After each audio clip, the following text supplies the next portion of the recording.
Dear students, from today onwards, uh, we will start with our new chapter on water chemistry. We will discuss all aspects of water chemistry through a series of lectures. In this first lecture, we will discuss about basic concepts in water chemistry, and our main stress in this lecture will be on hardness of water. Now, water, which we know is the most abundant compound on earth, and its unique physical properties are the reason for which this is known as the compound of life. Why water is known as compound of life is clear from the fact that two-thirds of the weight of the human body is made up of water, and our brain constitutes 95% of water. Blood is 82% water, and lungs have 90% water. So you can realize the amount of importance water has for a human body. And even if there is a drop of 2% of water content in our body, it can lead to dehydration, and short-term memory loss can be there. Then we can have trouble with basic mathematics. Then we will find difficulty in focusing on smaller prints such as computers screen. So this is the reason why water is known as compound of life. And we know the formula for water is H2O, 2 parts hydrogen and 1 part oxygen. And this, because of these reasons, water is most essential only next to air for our survival. So that is why to know the chemistry of water is of such a paramount importance. So for human body, water is very essential for our survival. Now, before we proceed towards knowing the chemistry, we must know how much water is present around the world. The amount of water on Earth's surface is about 1.4 into 10 to the power 9 kilometer cube. And out of this total amount of water, only 3.9% is non-ocean water. That means 96% of the water is present in oceans. And out of this 3.9%, two-thirds of the water is in the form of ice and snow water. That is 2.2%. And rest of the species, they have such percentage of water. Underground water is 1.2%. Surface and soil water is only 0.4%, and in atmosphere it is 0.001%, and living species, they have 0.00003% of the water. And if we see that in this water there are some dissolved solids which are about 3.5% by weight, and these solids, they are mainly sodium chloride and other salts of metals like magnesium, calcium, potassium, and their sulfates. They are the main ions which are present in this 3.5% as dissolved solids in the sea water. In addition, there are traces of compounds like uranium and gold. They are also present in the seawater. Now, natural water, that is the main source for our drinking water or domestic water. This include lakes, rivers, and wells. And there are some characteristics which are present in the natural water, and for each of these characteristics there is a definite quantity which has been fixed for their presence. For example, color will be specific, turbidity, odor, bacteria, suspended solids, total solids, pH, conductivity, and then most importantly, hardness. So there is a fixed quantity for each of this measurable quantity which uh, should be present in the natural water. And if the limits of any of those quantities increase in water, then we can say there is a impurity in that water.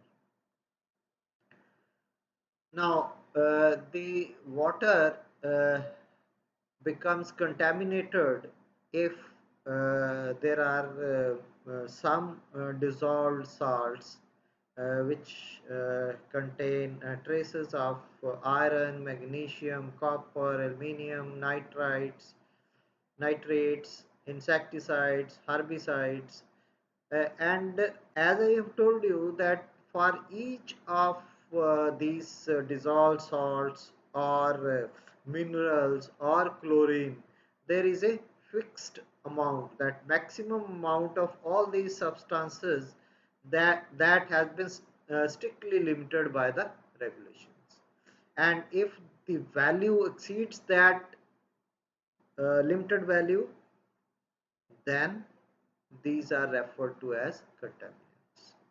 So we have fixed, as per our regulations in the world, that what should be the quantity of chlorine present in that water, and what is the maximum limit of minerals like calcium, magnesium, sodium chlorides, sulfates and bicarbonates that should be present in the water which we are going to drink, or we are going to use in our industry.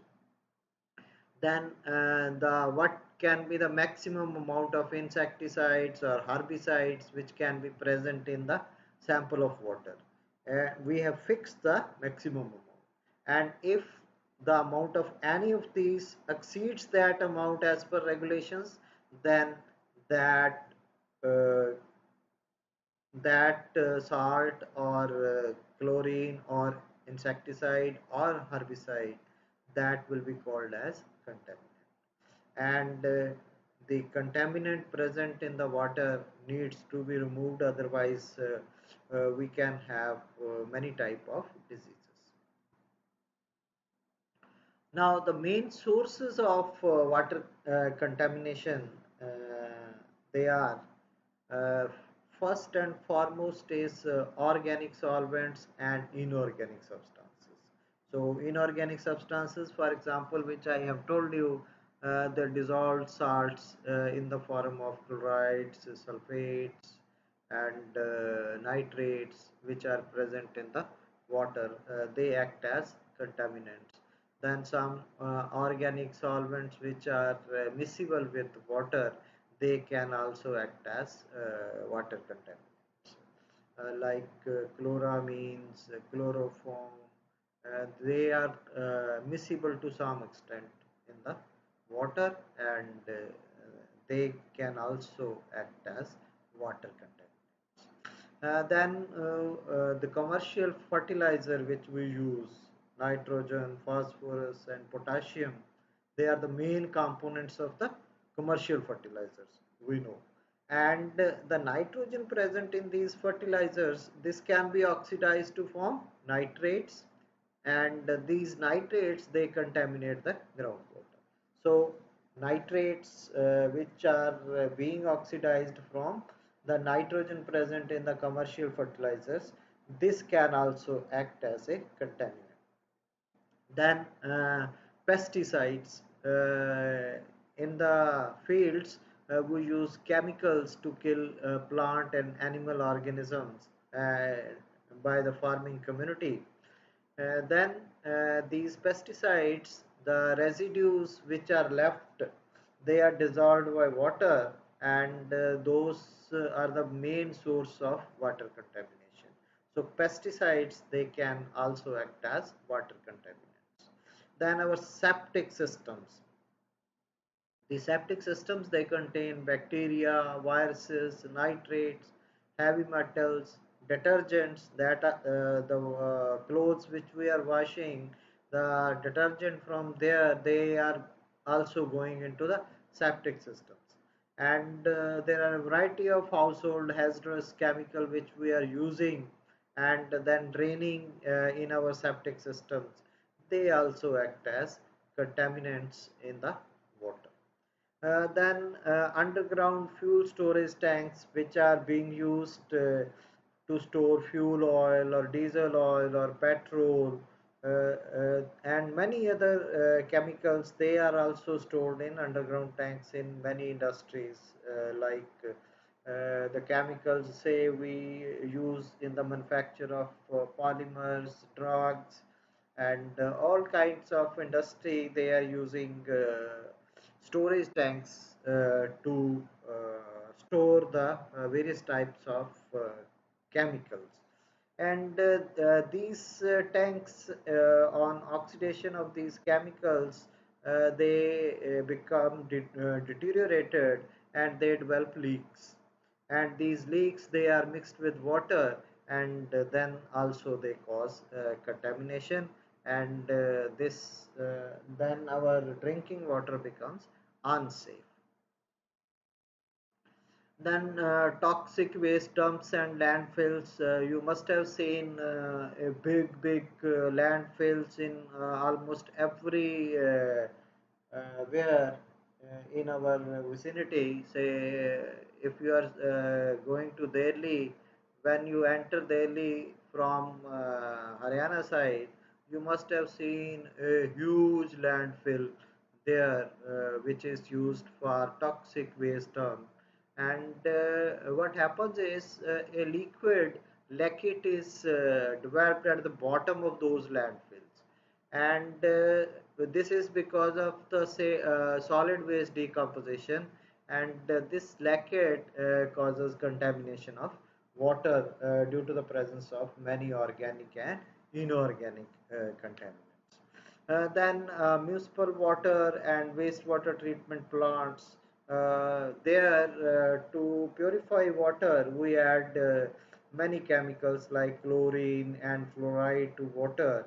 And when this treatment is done, then these toxic waste from industry, they remains unused sometimes, and they also become part of contaminants for our water. Then biological pathogens like coliform bacteria, Giardia cyst, viruses, and bacteria, they can cause diseases like diarrhea, cramps, nausea, hepatitis, etc. So they also act as contaminants for our drinking water. Then radiations, excessive exposure to radiation can also cause contamination in the water. And the main causes of diseases due to these radiations, they come from radium, radon, or uranium. Then hardness of water. Uh, we know that water is an excellent solvent, and many minerals, they can be dissolved very easily in water. and when this comes water comes in contact with these minerals, they get dissolved in the water. So when water moves through soil and rock, many minerals they are dissolved in small amounts in water, and because of those minerals, the calcium and magnesium, they are the most common minerals which are dissolved during passing of the water from soil and rock. And because of these salts of calcium and magnesium, we say that water becomes hard. So hardness of water is due to these two minerals, mainly calcium and magnesium. And reason of hardness is that if water become hard, then it will require more soap and synthetic detergents for home laundry and washing. Then it will contribute to scaling in boilers, and industrial equipment will be damaged if our water is hard due to the presence of calcium and magnesium. So, in addition to calcium and magnesium, a variety of other metals they can also cause hardness in the water. Then, what is the reaction when we use hard water? We know that soap is a mixture of sodium salt of long chain carboxylic acid. For example, sodium stearate, this one, then stearate ion from sodium stearate reacts with the calcium which is present in the hard water. Calcium, because in the hard water we are having calcium and magnesium, so the sodium stearate, which is our soap, this will interact with the calcium present in the hard water. So the sodium ion will be replaced by calcium ion, and it will become calcium stearate. And this is the scum which is formed due to the interaction of the soap with the hard water. So in the absence of calcium and magnesium ion, soap will form lather, which we have seen many times, and is able to keep dirt in suspension. But when these two are present, soap will react to form scum, which will incorporate the dust also, dust or dirt present. So that will not remain in suspension, but that will become part of the scum.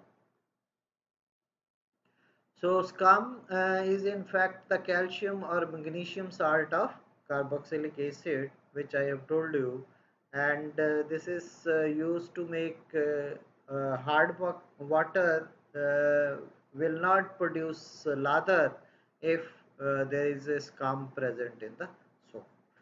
The hardness of natural water is usually caused by sulfates and hydrogen carbonates of calcium and magnesium.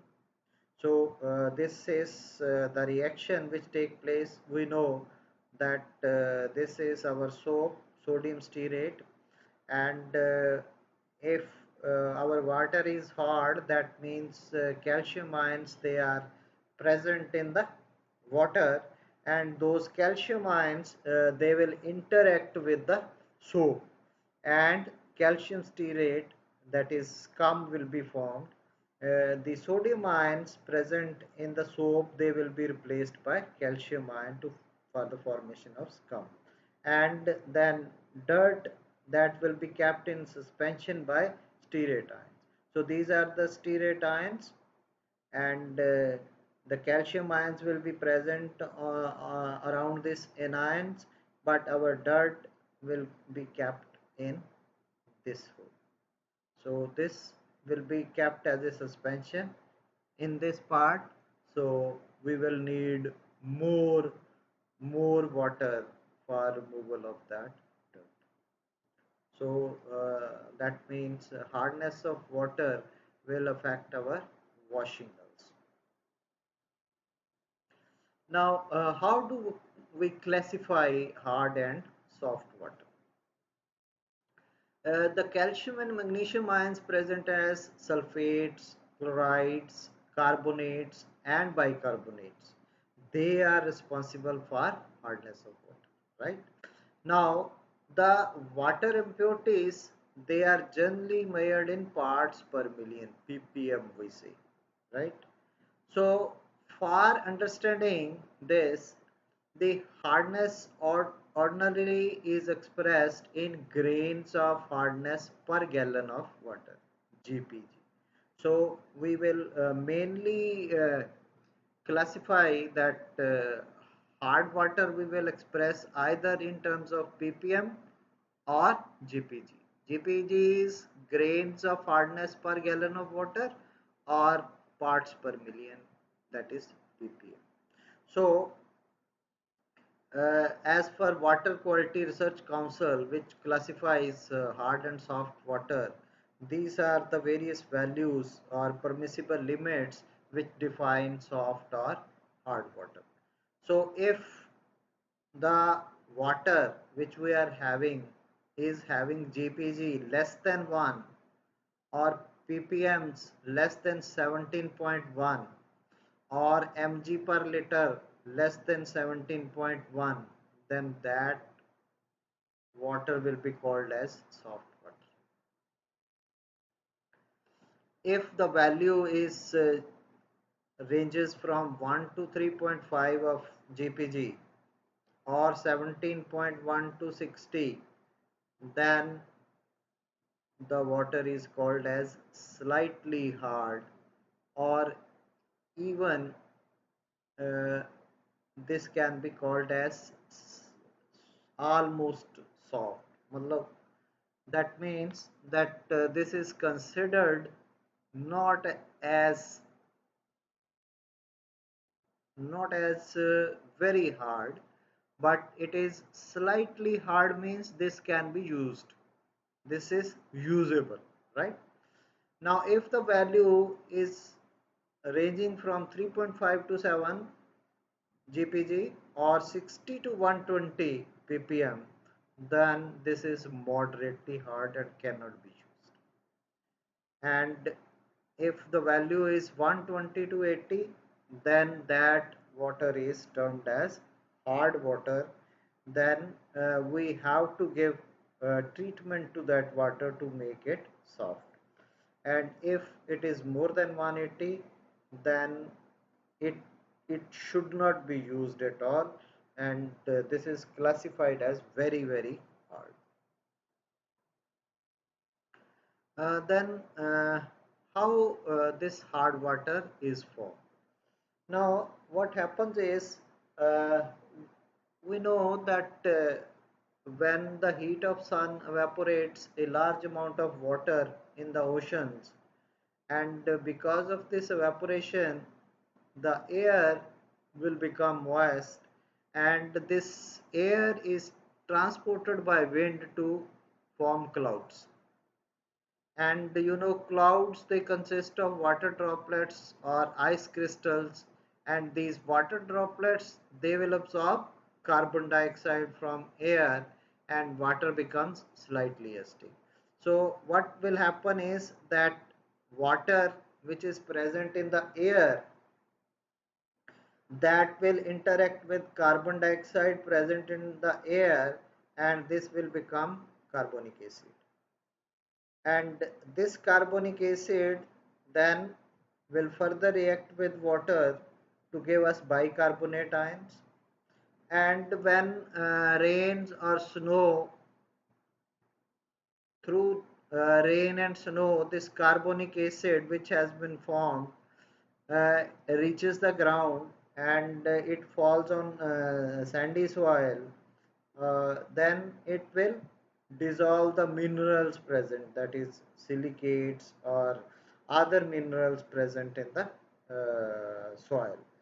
Then if the rain falls on limestone, that is calcium carbonate, then small amount of calcium carbonate will be dissolved in the water and carbon dioxide present in the water which has been coming in the form of rain. So this water, carbon dioxide and calcium carbonate, they will react with each other to give us bicarbonate ions and calcium ions. And these calcium ions, they are responsible for the hardness in the water. So this is how hard water is formed, first through evaporation, then through rain it comes back and interacts with carbon dioxide present in air and water to make carbonic acid, and that carbonic acid reacts with the limestone when rain falls on the limestone, and the water becomes hard water. Now, hardness is of two types: temporary hardness or permanent hardness. Temporary hardness, uh, that can be removed simply by boiling the water. We don't need to treat that water with any chemical. Only you boil that water, the hardness will be removed. That hardness is called as temporary hardness. Whereas permanent hardness cannot be removed by boiling. In case of temporary hardness, no chemical treatment is required for removal of temporary hardness. Whereas for permanent hardness, we require chemical treatment of the hard water.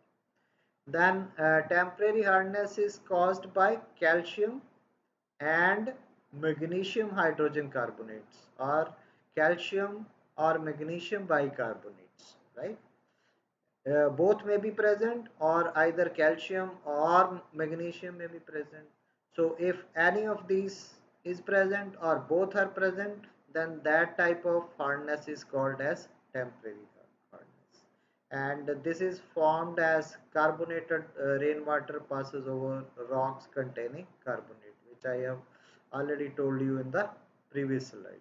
So you can see over here that water liquid reacts with carbon dioxide gas with calcium carbonate, we will get calcium bicarbonate as the product. If water and carbon dioxide reacts with magnesium carbonate, we will get magnesium carbonate as the product.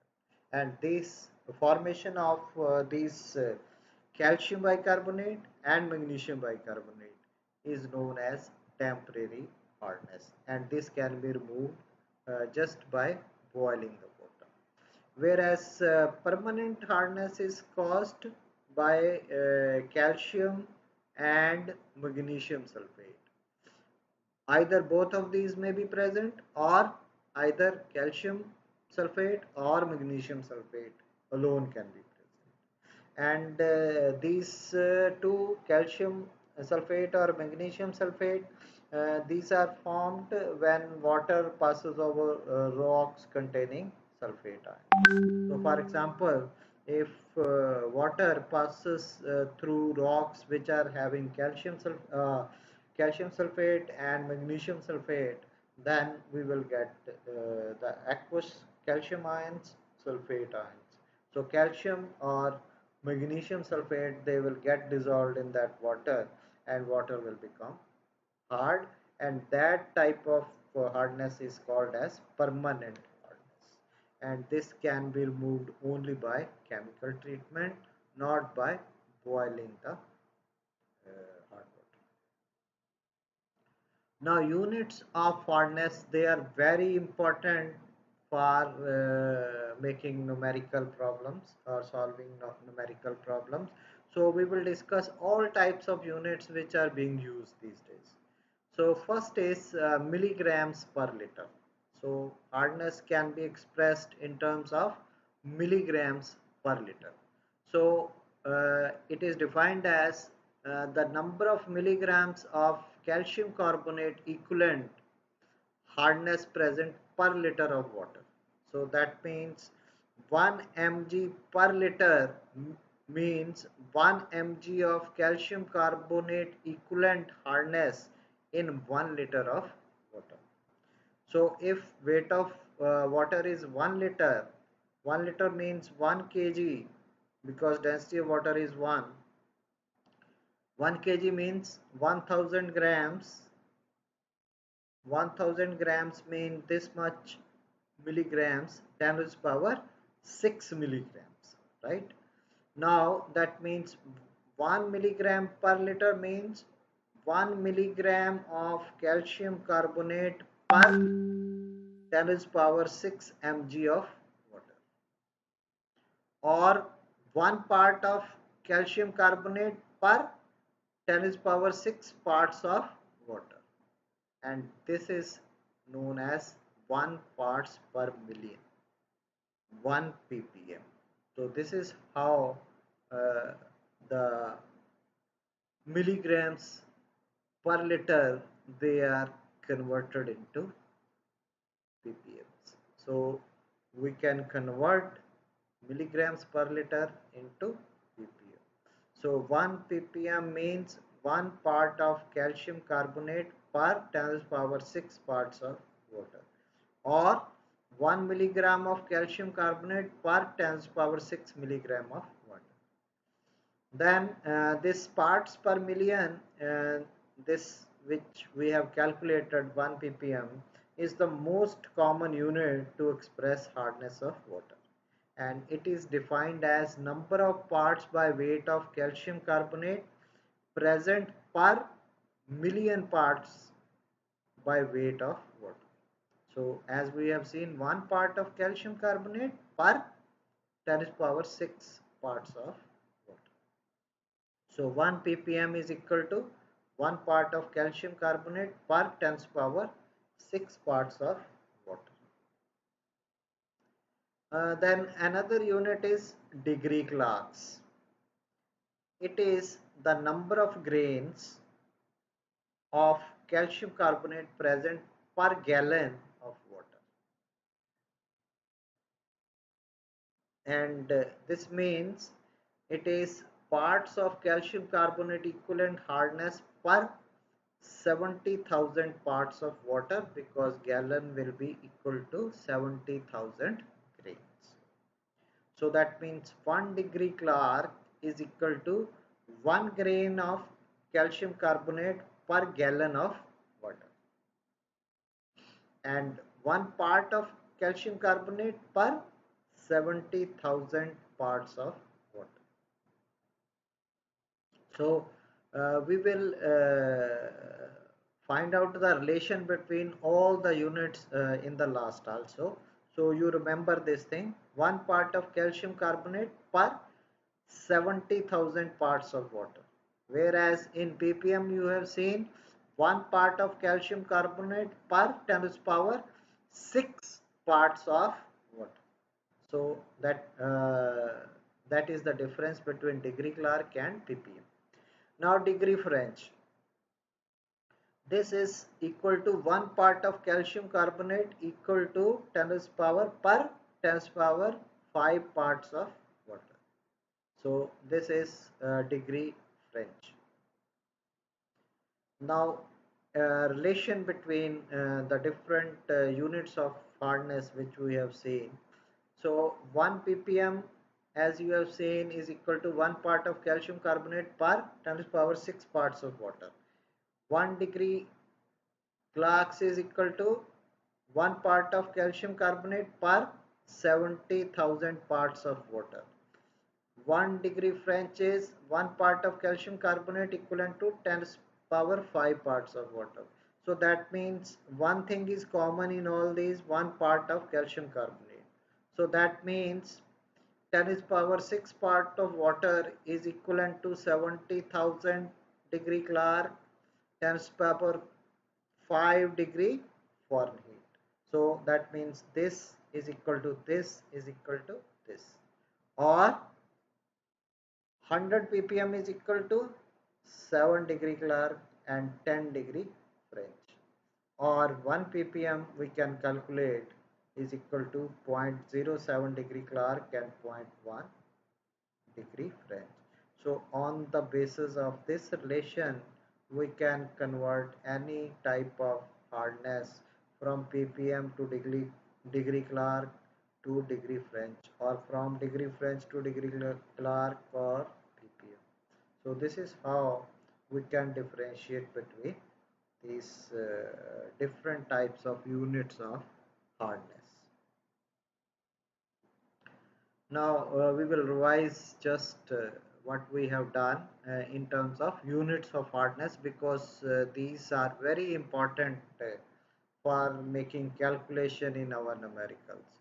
So parts per million is usually defined as 1 milligram per liter of calcium carbonate, and this is equivalent to milligram per liter without specifying any chemical compound, and then this is called as American degree.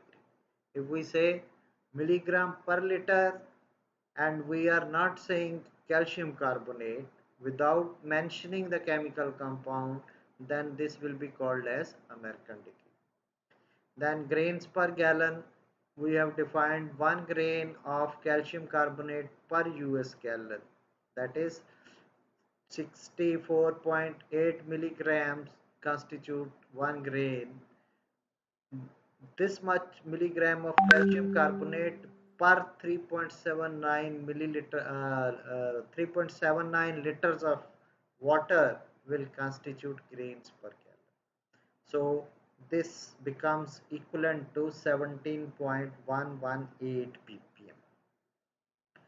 Then millimoles per liter is equivalent to 100.09 milligrams per liter of calcium carbonate, or this is equal to 40.08 milligrams per liter of calcium.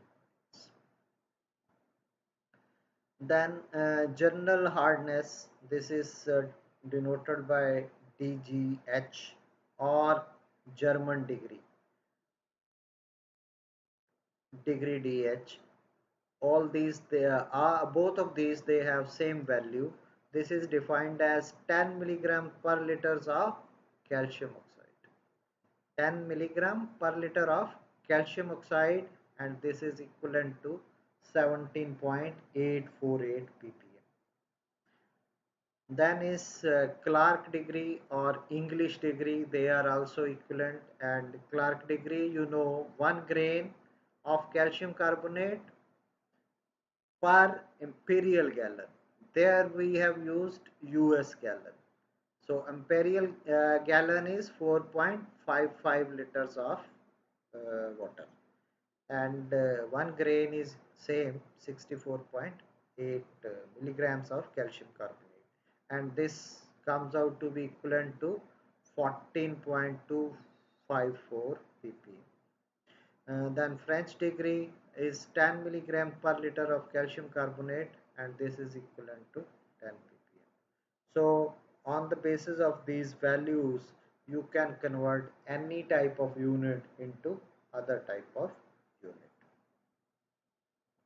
So this is the book which has been used for preparing this lecture. uh, Book by Harish Chopra and Anupama Parmar.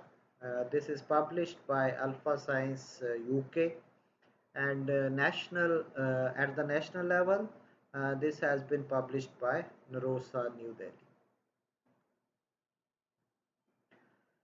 Thank you very much. And we must remember that we never know the worth of water till the well is dry. So we must preserve water, and we must preserve our nature, so that we have pure water to drink, and water is going to be very important in the coming years of our life. Thank you very much.